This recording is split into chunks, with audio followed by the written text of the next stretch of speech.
នៅក្នុងឱកាសចូលឆ្នាំសកលនាពេលខាងមុខនេះខ្ញុំសូមជូនពរដល់សិស្សានុសិស្សទាំងអស់ឲ្យជួបតែសំណាងល្អនិងជោគជ័យនៅក្នុងការសិក្សាខ្ញុំសូមជូនពរឲ្យលោកគ្រូអ្នកគ្រូទាំងអស់ជួបតែសេចក្តីសុខសំណាងល្អនិងប្រកបការងារជោគជ័យគ្រប់គ្នា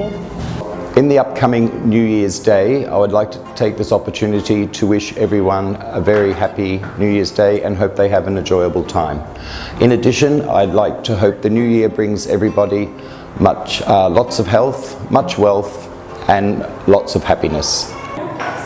ក្នុងឱកាសបុណ្យចូលឆ្នាំសកលខាងមុខនេះនាងខ្ញុំសូមគោរពជូនពរដល់បងប្អូនប្រជាពលរដ្ឋទាំងអស់ឲ្យជួបតែសេចក្តីសុខនិងសុភមង្គលគ្រប់ក្រុមគ្រួសារ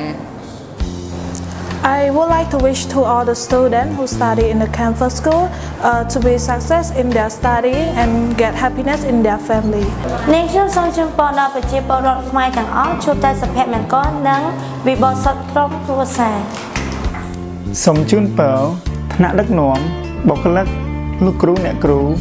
មាតាបិតាអាណាព្យាបាលសិស្សសានុសិស្សទាំងអស់ឲ្យជួបតែសេចក្តីសុខសំណាងល្អសុខភាពល្អនិងមានសុភមង្គលគ្រប់ក្រុមគ្រួសារទាំងអស់សូមអរគុណ